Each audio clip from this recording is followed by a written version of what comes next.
अपराध और दंड, अध्याय 5 भाग 2। इसके कारण सही सही बताना कठिन होगा कि कतेरीना इवानोवना के उलझे हुए दिमाग में जनाजे की उस बेतुकी दावत का विचार कैसे पैदा हुआ। रस्कोल्निकोव ने मामेलादोव के जनाजे के लिए जो कोई 20 रूबल दिए थे, उनमें से लगभग 10 तो इस दावत पर बर्बाद कर दिए गए। शायद कतेरीना इवानोवना मरने वाले की यादों के उचित सम्मान को इसलिए जरूरी समझती थी कि वहां रहने वाले सभी लोगों को और सबसे बढ़कर अमालिया इवानोवना को यह एहसास हो जाए कि वो उनसे किसी भी तरह कमतर नहीं था, बल्कि उनसे शायद ऊंचा ही था और किसी को भी उस पर नाक चढ़ाने का अधिकार नहीं था। शायद इसकी सबसे बड़ी वजह थी अजीब सी वह गरीबों वाली आन, जो बहुत से गरीबों को मजबूर करती है कि वे अपनी बचत की आखिरी कौड़ी भी समाज की किसी रस्म को निभाने पर सिर्फ खर्च कर दें, इसलिए कि वे भी वैसा ही कर सके जैसा दूसरे लोग करते हैं, और इस तरह ये दूसरे लोग उन्हें तुच्छ न समझें।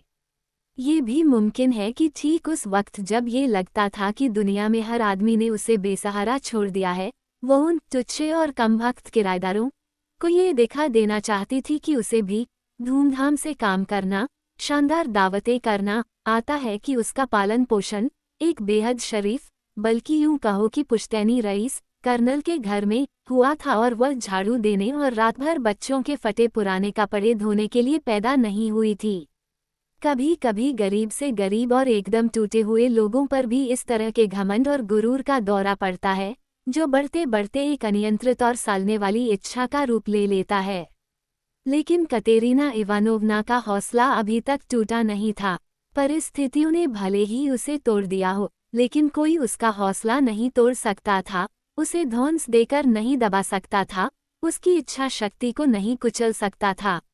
इसके अलावा सोनिया ने यह बात भी अकारण नहीं कही थी कि उसका दिमाग ठिकाने नहीं था।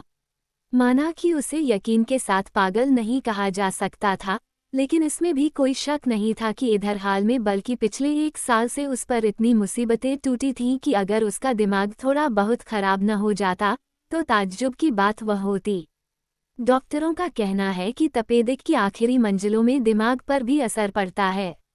वहाँ न तो तरह तरह की शराबें थीं और न कहीं मदिरा था। ये सब तो अतिशयोक्तियाँ थीं, लेकिन पीने पिलाने का इंतजाम जरूर था। वोडका, रम, पुर्तगाली सब थीं, सभी घटिया किस्म की थीं, पर थीं काफ़ी मात्रा में। परंपरा निभाने के लिए चावल और किशमिश का हलवा भी था, पर 3-4 चीज़ें और भी थीं, जिनमें मालपुए भी थे, और ये सब चीज़ें अमालिया इवानोवना की रसोई में तैयार की गई थीं। खाने के बाद चाय और पंच पिलाने के लिए 2 समोवारों में पानी उबल रहा था। मादाम लिप्पेवक्सेल के यहाँ न जाने कहाँ कहाँ भटक कर मुसीबत का मारा छोटे से कद का एक पोल किराएदार आ गया था। कतेरीना इवानोवना ने उसी की मदद से खुद अपनी निगरानी में खाने पीने का सारा सामान तैयार कराया था। वह मुस्तैदी से कतेरीना इवानोवना की खिदमत में जुट गया था, और उस दिन सवेरे से और पूरे पिछले दिन भी अपनी सकत भर इधर से उधर भागता रहा था, यहाँ तक कि उसकी जबान बाहर लटक आई थी। उसे इस बात की फिक्र भी थी कि उसकी इस हालत को सभी जरूर देख लें।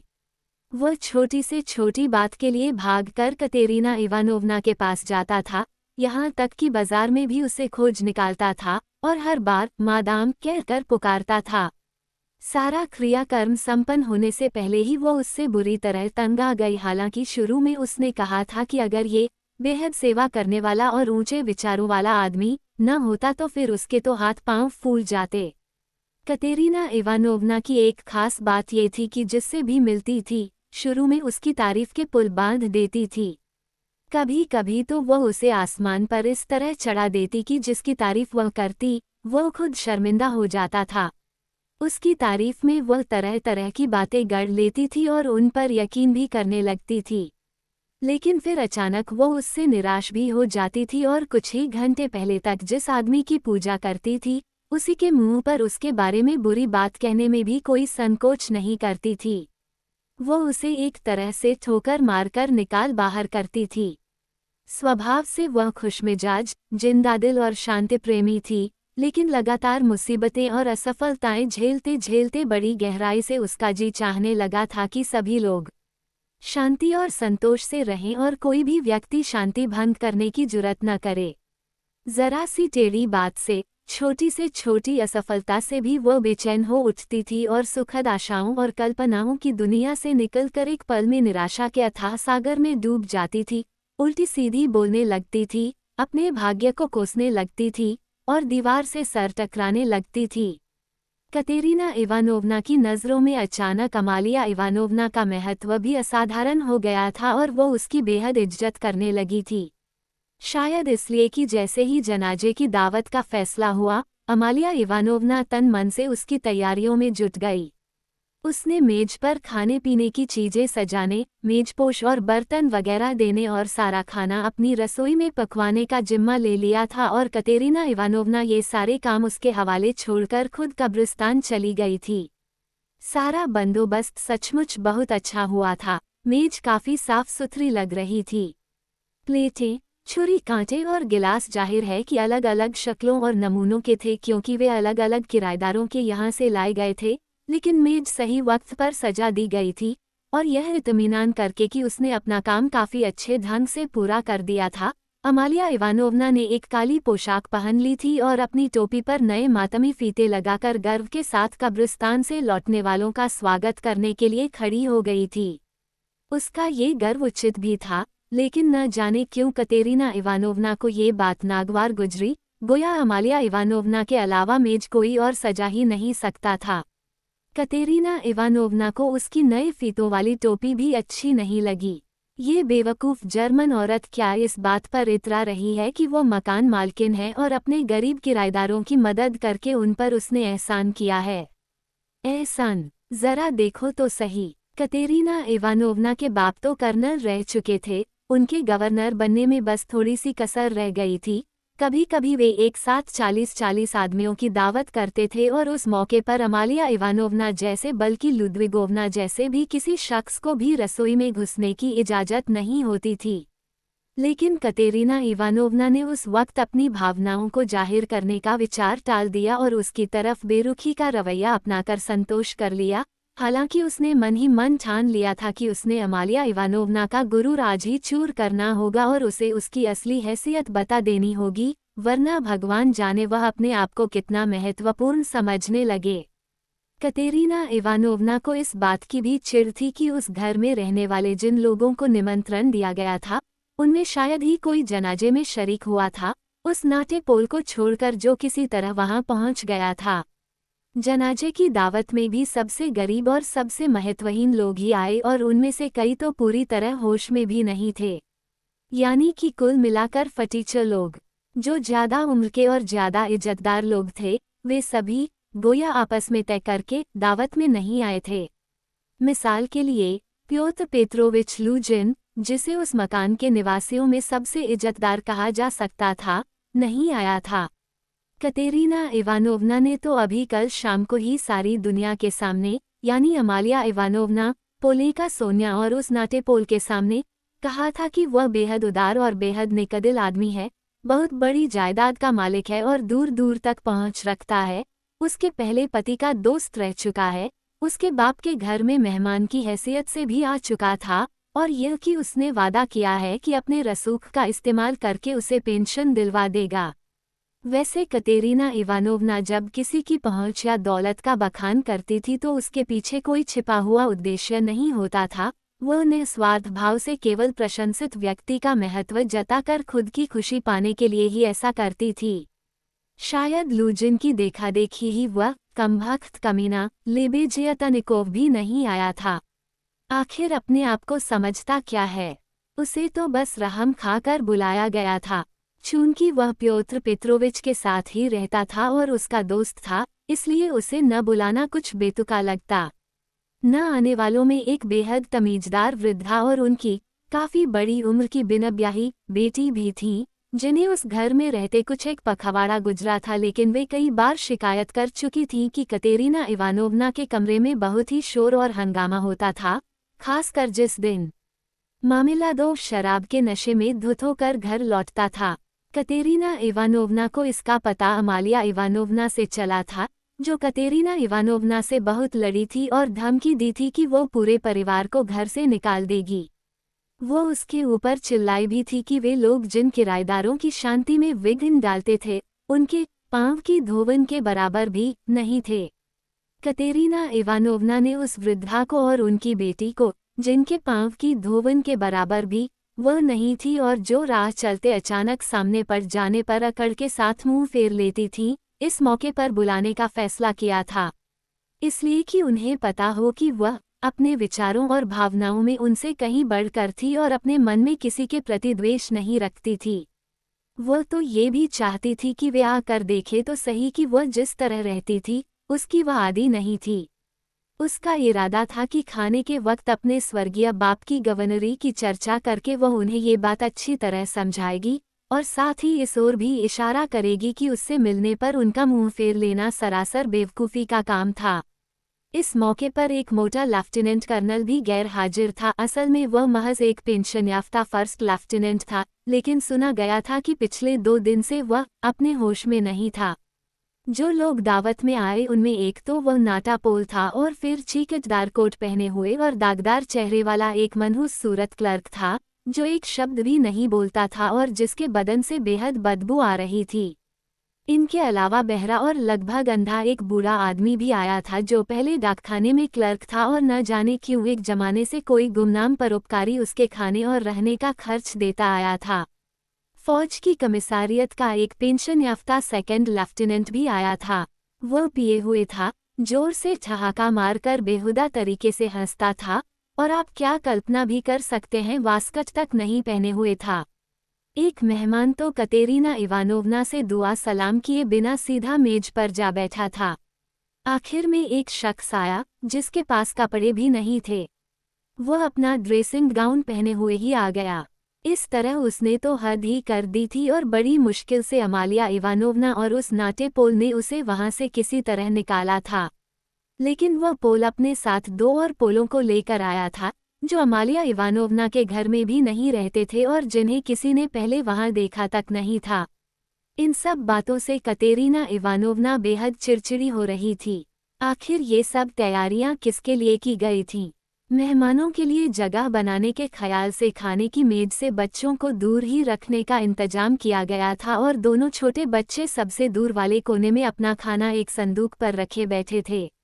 बड़ी बहन होने के नाते पोलेका को उनका ध्यान रखना पड़ रहा था, उन्हें खिलाना पड़ रहा था और उन्हें शरीफ बच्चों की तरह पेश करने के लिए उनकी नाक भी पोंछनी पड़ रही थी। इसलिए कतेरीना इवानोवना को मजबूरन अपना रवैया बदलना पड़ा और वह मेहमानों का स्वागत करते समय उनसे पहले से भी ज्यादा रोब-दाब के साथ, बल्कि कुछ अकड़ के साथ मिली। उनमें से कुछ को उसने खास तौर पर सख्ती से सर से पांव तक घूरा और उनसे अपनी अपनी जगह बैठने के लिए ऐसे लहजे में कहा, मानो वे बहुत ही तुच्छ हों। वह फौरन इस नतीजे पर पहुंच गई कि इतने सारे लोगों के न आने के लिए अमालिया इवानोवना ही जिम्मेदार होगी। वह उसके साथ बेहद बेरुखी का बर्ताव करने लगी। इस रवैये को अमालिया ने भी फौरन देख लिया और यह बात उसे बुरी लगी। इस तरह की शुरुआत के बाद अंजाम के बहुत अच्छा होने की उम्मीद तो नहीं ही की जा सकती थी। आखिरकार सब लोग बैठ गए। रस्कोल्निकोव लगभग उसी वक्त आया जब वे सब लोग कब्रिस्तान से लौटे थे। उसे देखकर कतेरीना इवानोवना बहुत खुश हुई, सबसे बढ़कर तो इसलिए कि वह अकेला पढ़ा लिखा मेहमान था और जैसा कि सभी जानते थे, 2 साल में वह यहाँ की यूनिवर्सिटी में प्रोफेसर बनने वाला था। दूसरे, उसने फौरन अदब के साथ जनाजे में शरीक न हो सकने की माफ़ी मांगी थी। वह एकदम उस पर झपटी और उसे अपने बाईं ओर बिठा लिया। उसके दाहिनी ओर अमालिया इवानोवना बैठी थी। यूं उसे बराबर इस बात की चिंता लगी हुई थी कि खाने की तश्तरियां बारी बारी से सबके सामने ठीक तरीके से पेश की जाएं और हर आदमी हर चीज़ का स्वाद ले। इसके बावजूद और अपनी जानलेवा खांसी के बावजूद, जो हर मिनट उसके बात करने में बाधा डाल रही थी और जो पिछले 2 दिनों में पहले से भी ज्यादा बिगड़ गई थी, वह रस्कोल्निकोव से लगातार बातें करती रही।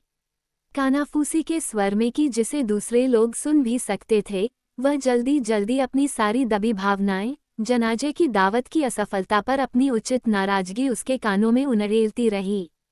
बीच बीच में वह अपने मेहमानों पर और खासकर अपनी मकान मालकिन पर बेमतलब भी खिलखिलाकर हंस देती थी। ये सब उसी कलमुही का किया धरा है। आप समझे न कि मेरा मतलब किससे है, उसका, वो उसका। कतेरीना इवानोवना ने सर के झटके के साथ मकान मालकिन की तरफ इशारा किया। देखो तो सही कैसी गोल गोल आंखें करके देख रही है। जानती है कि हम लोग उसी की बातें कर रहे हैं लेकिन कुछ समझ नहीं पा रही है। बेवकूफ कहीं की। हाँ हाँ। फिर इसके बाद वह देर तक खांसती रही। और वह टोपी उसने किस लिए पहनी हुई है, उसने पूछा। खांसी ने अभी तक उसका पीछा नहीं छोड़ा था। आपने देखा कि नहीं, वह चाहती है कि हर आदमी यही समझे कि वो मेरे ऊपर एहसान कर रही है और यहाँ आकर मेरी इज्जत बढ़ा रही है। मैंने शराफत के नाते उससे कह दिया था कि कुछ इज्जतदार लोगों को न्योता दे दे, खासकर उन लोगों को जो मेरे शौहर को जानते थे। पर देखिए तो सही उसने कैसे कैसे लोग बुलाकर बिठा दिए हैं। गंदे संदे मस्खरों की भीड़ लगा दी है। उस गंदे चेहरे वाले का देखिए, 2 टांगों का बंदर, और वे कमबख्त पोल। हा हा हा। उसे फिर खांसी का दौरा पड़ा। पहले इनमें से कोई भी यहाँ कभी झांकने तक नहीं आया, और मैंने इनमें से किसी को पहले कभी देखा भी नहीं। ये लोग यहाँ किस लिए आए हैं, मैं आपसे पूछती हूँ। देखिए तो सही कैसे कतार बांधे बैठे हैं। ए भले आदमी, सुनते हो? उसने अचानक उनमें से एक को पुकारा। मीठी टिकियां खाई कि नहीं, लो थोड़ी बियर लो, या वोडका पियोगे? देखिए तो सही कैसा उछला और झुककर सलाम भी कर रहा है। देखिए देखिए, पक्के मर भूखे होंगे बेचारे। कोई बात नहीं, जी भर कर खाने दो। कम से कम शोर तो नहीं करते, लेकिन मुझे मकान मालकिन के चांदी के चम्मचों का डर है। अमालिया इवानोवना, उसने अचानक ऊंचे स्वर में उसे संबोधित करके कहा, अगर तुम्हारे चम्मच चोरी हुए तो मैं जिम्मेदार नहीं, अभी से बताए देती हूँ। हा हा हा। वह रस्कोल्निकोव की ओर मुड़कर हंसी, और एक बार फिर अपनी इस चुटकी पर खुश होकर सर के झटके से मकान मालकिन की ओर इशारा किया। उसकी समझ में कुछ नहीं आया, इस बार भी उसकी समझ में कुछ नहीं आया। देखिए कैसी मुंह बाए बैठी है। बेवकूफ, पक्की बेवकूफ, नए फीतों में सजी हुई बेवकूफ। हा हा हा। उसकी हंसी एक बार फिर खांसी के एक भयानक दौरे में बदल गई और 5 मिनट तक चलती रही। माथे पर पसीने की बूंदें छलक आईं और रुमाल पर खून के धब्बे नजर आए। उसने रस्कोल्निकोव को खून के धब्बे चुपचाप दिखाए, और जैसे ही उसकी सांस सम पर आई, वह एक बार फिर जोश के साथ उसके कान में कुछ कहने लगी। उसके गाल तमतमा उठे थे। आपको मालूम है, मैंने इसे यूं समझिए कि बहुत ही नाजुक काम सौंपा था उन महिला को और उनकी बेटी को बुलाने का। आप समझे न, मैं किसकी बात कर रही हूँ। इसके लिए बेहद समझ-बूझ से, सलीके से काम करने की जरूरत थी, लेकिन इसने ऐसी गड़बड़ की कि उस बेवकूफ़ देहाती औरत ने, वह शेखीखोर, 2 कौड़ी की औरत जो महज एक फौजी मेजर की विधवा है और यहाँ पेंशन हासिल करने के वास्ते सरकारी दफ्तरों में जूतियाँ चटखाने आई है, क्योंकि 55 साल की होकर भी वह अपने मुंह पर गाजा सुर्खी पोतने से बाज नहीं आती। हर आदमी इस बात को जानता है। तो ऐसी औरत तक ने यहाँ आना मुनासिब नहीं समझा, और तो और न्योते तक का जवाब नहीं दिया, जैसा कि मामूली से मामूली तमीज़दार शख्स को भी करना चाहिए। मेरी समझ में यह नहीं आता कि प्योत्र पेत्रोविच लूजिन भला क्यों नहीं आए। लेकिन सोनिया कहाँ है, कहाँ चली गई? चलो, आखिरकार आ तो गई। यह क्या है सोनिया, कहाँ थी तुम? अजीब बात है, अपने बाप के कफन दफन के दिन भी इतनी देर से आई हो। रोदियोन रोमानोविच, अपने पास इसके लिए थोड़ी सी जगह बना दीजिए। वह तुम्हारी जगह है सोनिया, जो जी चाहे ले लो। वह ठंडा गोश्त लो, जेली के साथ, सबसे अच्छा है। मीठी टिकियां अभी आईं, बच्चों को दिया कुछ पोले का, तुम्हें सब चीजें मिल गईं। वह फिर खांसने लगी। सब ठीक है लीदा, अच्छी बच्ची की तरह खाओ, और कोलिया, पाँव मत रगड़ो, भलेमानस की तरह सीधे बैठो। तो तुम कह क्या रही थी सोनिया? सोनिया ने उसे जल्दी से प्योत्र पेत्रोविच की क्षमा याचना वाली बातें सुनाईं। वह जोर से बोलने की कोशिश कर रही थी ताकि सब लोग सुन लें, और अपनी ओर से गढ़कर इस तरह के अत्यंत सम्मानपूर्ण शब्दों का इस्तेमाल कर रही थी, गोया वे शब्द खुद लूजिन ने कहे हों। उसने कतेरीना इवानोवना को ये भी बताया, खुद प्योत्र पेत्रोविच ने उससे खास तौर पर यह कहने को कहा है कि जितनी जल्द भी मुमकिन हुआ वह अकेले उसके साथ काम की बातें करने आएंगे और इस बारे में भी सोचेंगे कि उनके लिए क्या किया जा सकता है, वगैरह वगैरह। सोनिया को एहसास था कि इससे कतेरीना इवानोवना को तसल्ली होगी, वह और अधिक गौरव का अनुभव करेगी और उसकी स्वाभिमानी वृत्ति को संतोष मिलेगा। वह रस्कोल्निकोव के पास बैठ गई, जल्दी से झुककर उसका अभिवादन किया और जिज्ञासा से एक नज़र उसकी ओर देखा। लेकिन बाकी वक्त ऐसा लगता रहा कि वो उसकी ओर देखने या उससे बात करने से भी कतरा रही है। लग रहा था उसका दिमाग कहीं और था। हालांकि कतेरीना इवानोवना को खुश करने के लिए वह बार बार रस्कोल्निकोव की ओर ही देख रही थी। उसे मातमी लिबास नहीं मिला था, न कतेरीना इवानोवना को मिला था। सोनिया गहरे कत्थई रंग की एक पोशाक पहने थी और कतेरीना इवानोवना के पास तो कुल एक पोशाक ही थी, सूती और गहरे रंग की धारियों वाली। पियोत्र पेत्रोविच का संदेश बहुत कारगर रहा। शालीनता के साथ सोनिया की बात सुनने के बाद कतेरीना इवानोवना ने उतनी ही शालीनता के साथ पियोत्र पेत्रोविच का हालचाल पूछा और फिर ऊंचे स्वर से रस्कोल्निकोव के कान में फुसफुसाई कि मेरे परिवार से गहरे लगाव और मेरे बाप के साथ पुरानी दोस्ती के बावजूद पियोत्र पेत्रोविच जैसी हैसियत वाले आदमी के लिए खुद को ऐसी बेजोड़ संगत में पाना बहुत अजीब बात होती। इसलिए रोदियोन रोमानोविच, मैं आपका काफ़ी एहसान मानती हूँ कि आपने ऐसे माहौल में भी मेरी दावत को नहीं ठुकराया, उसने काफ़ी जोर से कहा। लेकिन इस बात का मुझे पूरा यकीन है कि बेचारे मेरे शौहर के साथ आपका जो खास लगाव था, उसी की वजह से आपने यहाँ आने का वादा पूरा किया। इसके बाद उसने रोब से एक बार फिर अपने मेहमानों पर नज़र डाली और अचानक मेज की दूसरी तरफ पार बैठे एक बहरे बूढ़े आदमी से पूछा, और गोश्त तो नहीं चाहिए बाबा? किसी ने शराब भी दी कि नहीं? बूढ़े ने कोई जवाब नहीं दिया। बहुत देर तक तो उसकी समझ में ही नहीं आया कि उससे पूछा क्या गया था। हालांकि उसके पास बैठे लोग उसे कोंचकर और झिंझोड़कर मजे लेते रहे। वो बस मुंह फाड़े फटी फटी आंखों से अपने चारों ओर देखता रहा, जिस पर सभी लोगों को और भी लुत्फ आया। कैसा घामड़ है, देखो तो सही इसे यहाँ लाया क्यों गया। जहाँ तक पियोत्र पेत्रोविच का सवाल है, मुझे उन पर हमेशा ही भरोसा रहा। कतेरीना इवानोवना अपनी बात कहती रही, जाहिर है वे वैसे नहीं हैं। उसने कठोर मुद्रा बनाकर अमालिया इवानोवना को ऐसी सख्ती से और ऐसी ऊंची आवाज में संबोधित किया कि वह एकदम सकपका गई।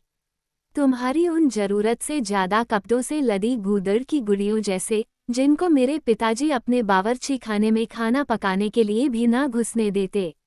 मेरे शौहर भी अपनी नेकदिली की वजह से उन्हें अगर बुला भी लेते तो उनकी इज्जत ही बढ़ाते। हाँ, उसे वोडका की चुस्की लगाने का बहुत शौक था, पीता बहुत जमकर था। फौज की कमिसारियट के पेंशन याफ्ता अफसर ने वोडका का 12वां गिलास चढ़ाते हुए कहा।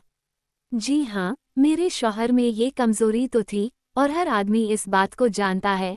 कतेरीना इवानोवना ने फौरन उस पर जवाबी हमला किया, लेकिन वे एक नेकदिल और इज्जतदार आदमी थे। उन्हें अपने बाल बच्चों से प्यार था और वे अपने परिवार की इज्जत करते थे। उनकी सबसे बुरी बात ये थी कि अच्छे स्वभाव की वजह से वह तरह तरह के घटिया, बदनाम लोगों का भी भरोसा कर लेते थे और ऐसे लोगों के साथ भी बैठकर पी लेते थे, जो उनकी जूती की तली के बराबर भी नहीं थे। आप क्या यकीन करेंगे, रोदियोन रोमानोविच की उनकी जेब से मुर्गे की शक्ल का एक बिस्कुट निकला था। वे नशे में चूर जरूर थे लेकिन अपने बच्चों को नहीं भूले थे। मुर्गे की शक्ल का? आपने कहा, मुर्गे की शक्ल का? कमिसारियट वाले सज्जन ऊंची आवाज में पूछ बैठे। कतेरीना इवानोवना ने जवाब देना जरूरी नहीं समझा और आह भरकर विचारों में खो गई। बेशक, और सब लोगों की तरह आप भी यही सोचते होंगे कि मैं उनके साथ जरूरत से ज्यादा सख्ती करती थी। रस्कोल्निकोव को संबोधित करके उसने अपनी बात जारी रखी। लेकिन ऐसी बात है नहीं। वे मेरी इज्जत करते थे। वे मेरी बहुत इज्जत करते थे। बहुत नेकदिल आदमी थे। कभी कभी तो मुझे उन पर ऐसा तरस आता था कि कोने में बैठे मेरी ओर देखते रहते थे। बड़ा तरस आता था उन पर। मैं उनके साथ नरमी का सुलूक करना चाहती थी, लेकिन फिर अपने मन में सोचती थी कि अगर मैंने नरमी बरती तो फिर जा कर पेंगे। उनको तो सख्ती करके ही अपनी हद में रखा जा सकता था। जी हाँ, वे अपने बाल तो अक्सर खींचवाते थे। कमिसारियट वाले सज्जन हलक में वोडका का एक और गिलास उंडेलकर फिर चीखे। यह कोई बात नहीं हुई। कुछ बेवकूफ़ों के लिए यही बेहतर होता है कि उनको झाड़ू से अच्छी तरह पीटा जाए। मैं इस वक्त अपने शौहर की बात नहीं कर रही। कतेरीना इवानोवना ने उसे झिड़क दिया। कतेरीना इवानोवना के गालों की लाली और गहरी हो गई, सीना धौंकनी की तरह चलने लगा। यानी कि अब थोड़ी ही देर में वह हंगामा खड़ा करने को खड़ी हो सकती थी। कई मेहमान होठ दबाकर हंस रहे थे, कुछ और लोगों को जाहिर है कि बहुत मजा आ रहा था। वे कमिसारियट वाले सज्जन को कोंचकर उससे कुछ कहने लगे। साफ पता चल रहा था कि वे उन्हें उकसाने की कोशिश कर रहे हैं। मैं पूछना चाहूंगा कि आपका इशारा भला किसकी तरफ है? कमिसारियट वाले सज्जन ने कहना शुरू किया। मेरा मतलब किसकी? किसके बारे में? आप अभी कुछ चर्चा कर। लेकिन कोई परवाह नहीं मुझे। सब बकवास है। विधवा है बेचारी। जा, तुझे माफ किया। जा, ये कहकर उसने वोडका का एक गिलास और चढ़ाया। रस्कोल्निकोव चुपचाप बैठा अरुचि से सारी बातें सुन रहा था। वह केवल शिष्टाचार के नाते मुंह चला रहा था। कतेरीना इवानोवना उसकी प्लेट में खाने की जो भी चीज रख देती, उसे वह चख लेता था ताकि उसे बुरा न लगे। वह सोनिया को गौर से देखे जा रहा था और सोनिया की आशंका और चिंता हर पल बढ़ती जा रही थी। उसकी समझ में भी आने लगा था कि दावत शांति के साथ संपन्न नहीं होगी। कतेरीना इवानोवना की बढ़ती हुई चिड़चिड़ाहट देखकर उसका दिल दहशत में डूबा जा रहा था। सोनिया जानती थी कि उन दो महिलाओं ने जो अभी हाल ही में आई थीं, सबसे बढ़कर उसी की वजह से तिरस्कार से कतेरीना इवानोवना का निमंत्रण ठुकरा दिया था। उसने अमालिया इवानोवना से सुना था कि माँ तो इस न्योते पर आपे से बाहर ही हो गई थी और सवाल किया था कि वह अपनी बेटी को उस लड़की के पास भला बैठने कैसे दे। सोनिया को लग रहा था कि यह बात कतेरीना इवानोवना के कानों तक भी पहुँच चुकी थी, जो सोनिया के अपमान को स्वयं अपने बच्चों के या अपने बाप के अपमान से 100 गुना बदतर समझती थी। सोनिया जानती थी कि कतेरीना इवानोवना को अब उस वक्त तक चैन नहीं आएगा जब तक वह उन दो गूदड़ की गुड़ियों को यह न बता दे कि वे वगैरह वगैरह। गोया की जले पर नमक छिड़कने के लिए मेज के दूसरे सिरे से किसी ने एक प्लेट में काली डबल रोटी के 2 टुकड़े दिल की शक्ल में काटकर उनमें तीर लगाकर सोनिया की ओर बढ़ा दिए।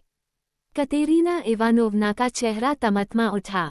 फौरन मेज के उस पार वालों की ओर देखकर वह चीखी कि जिस आदमी ने भी ये हरकत की है वह शराबी गधा है। अमालिया इवानोवना का दिल धड़क रहा था कि कोई गड़बड़ होने वाली है। साथ ही कतेरीना इवानोवना की अहंकार भरी बातों से उसके दिल को गहरी चोट भी लगी थी। इसलिए वहां जमा लोगों में एक बार फिर हंसी खुशी का माहौल बनाने के लिए और अपने आप को उनकी नज़रों में चढ़ाने के लिए भी वह बिना किसी प्रसंग के अपने जान पहचान के दवा की दुकान में काम करने वाले काल नाम के एक शख्स का किस्सा सुनाने लगी कि एक रात वह किराए की गाड़ी में जा रहा था और गाड़ीवान उसे मार डालने को मांगेला होता और काल उसे बहुत गिड़गिड़ाने को होता कि मार नहीं डालने को, और रोने को होएला और हाथ जोड़ने को होएला और डर गैला था, डर के अपना दिल का छलनी कर लियला था। कतेरीना इवानोवना मुस्करा तो पड़ी लेकिन फौरन ही यह राय भी जाहिर कर दी कि मालिया इवानोवना को रूसी में किस्से नहीं सुनाने चाहिए। ये बात अमालिया इवानोवना को और भी बुरी लगी और उसने पलटकर जवाब दिया कि बलिन में उसका बाप बहुत बड़ा आदमी होएला था और हमेशा अपना दोनों हाथ जेबों में डाले होएला था। कतेरीना इवानोवना अपने आप को न रोक सकी और इतना हंसी कि अमालिया इवानोवना भी धीरज खो बैठी। बड़ी मुश्किल से वह अपने आप को काबू में रख सकी। इस बेवकूफ़ की बातें सुनो। कतेरीना इवानोवना चुपके से रस्कोल्निकोव से बोली। उसकी चिड़चिड़ाहट अब दूर हो गई थी। उद्धरण ... कहना तो यह चाहती थी कि वे अपने हाथ अपनी जेबों में डालकर चलते थे, लेकिन जो कुछ उसने कहा उसका मतलब ये निकला कि वे अपने हाथ लोगों की जेबों में डाल देते थे।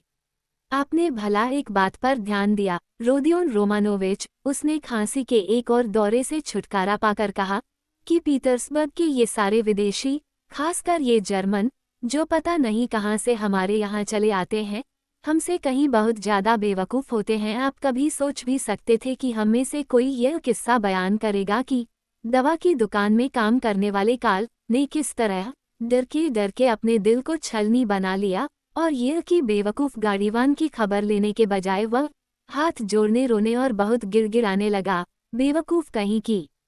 और आप जानते हैं, वह समझती है कि यह किस्सा बहुत दर्दनाक है।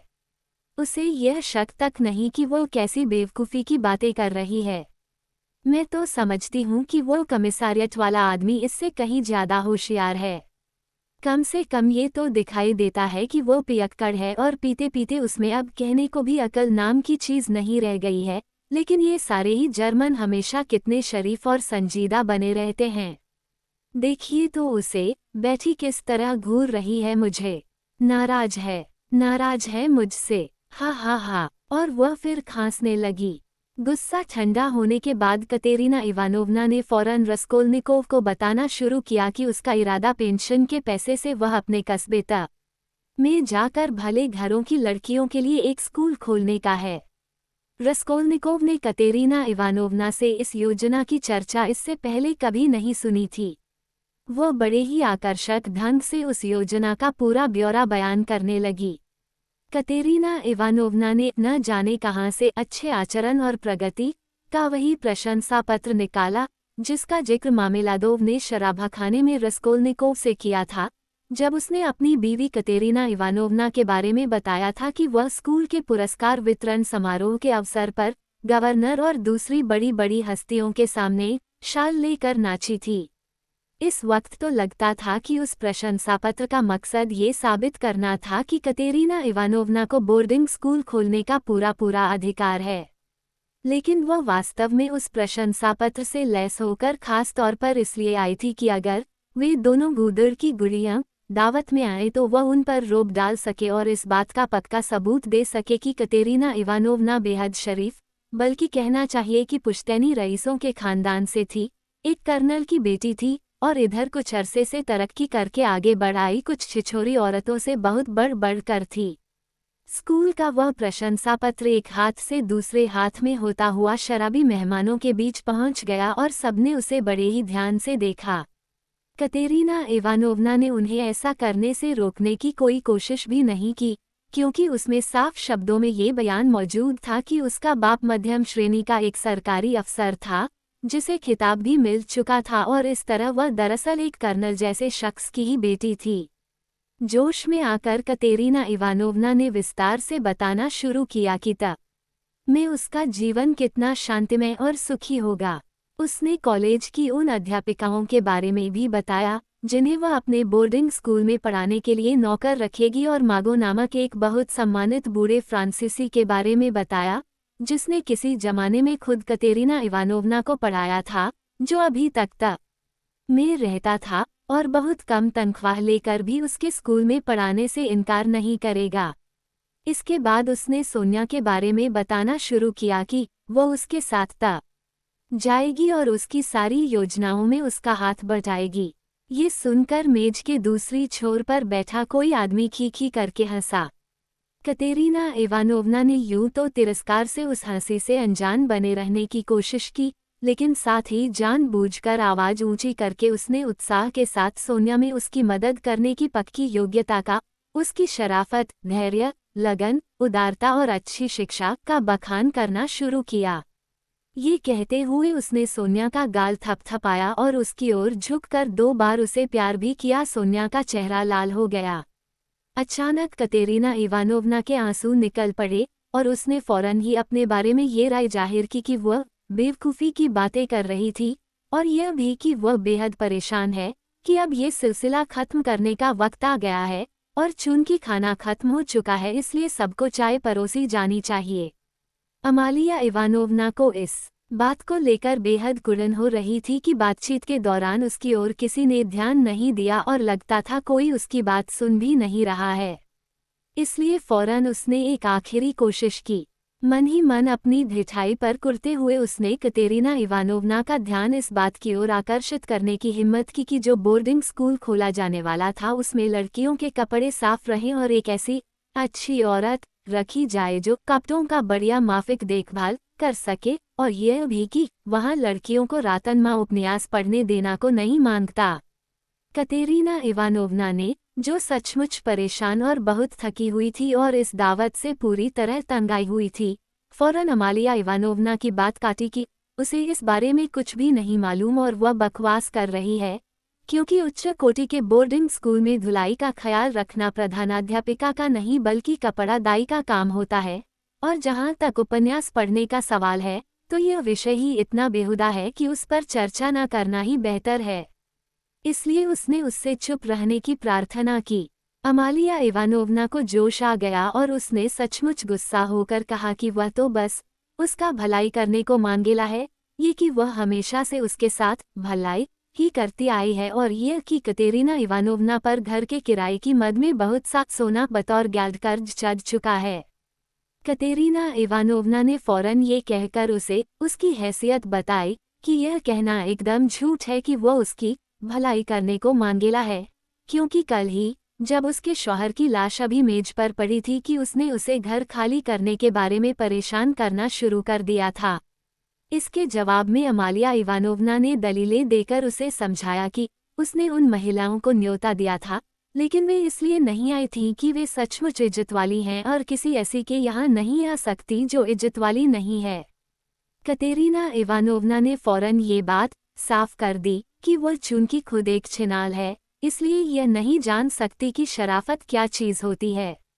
अमालिया इवानोवना यह बात बर्दाश्त नहीं कर सकी और उसने फौरन ऐलान किया कि बर्लिन में उसका बाप बहुत बहुत बड़ा आदमी हुएला था और अपना दोनों हाथ जेब में डालकर चलता और हमेशा पूफ पूफ करता हुएला था। फिर वह सबके सामने अपने बाप की सच्ची तस्वीर रखने के लिए कुर्सी से उछलकर खड़ी हो गई और दोनों हाथ जेबों में डालकर गाल फुलाकर पूफ पूफ जैसी कोई अस्पष्ट आवाज निकालने लगी। इस पर उस घर के सभी किराएदार कहकहा लगाकर हंसे और जानबूझकर अपनी मकान मालकिन की तारीफें करके उसे बढ़ावा देने लगे ताकि दोनों में झड़प हो जाए। लेकिन ये बात कतेरीना इवानोवना की बर्दाश्त के बाहर थी।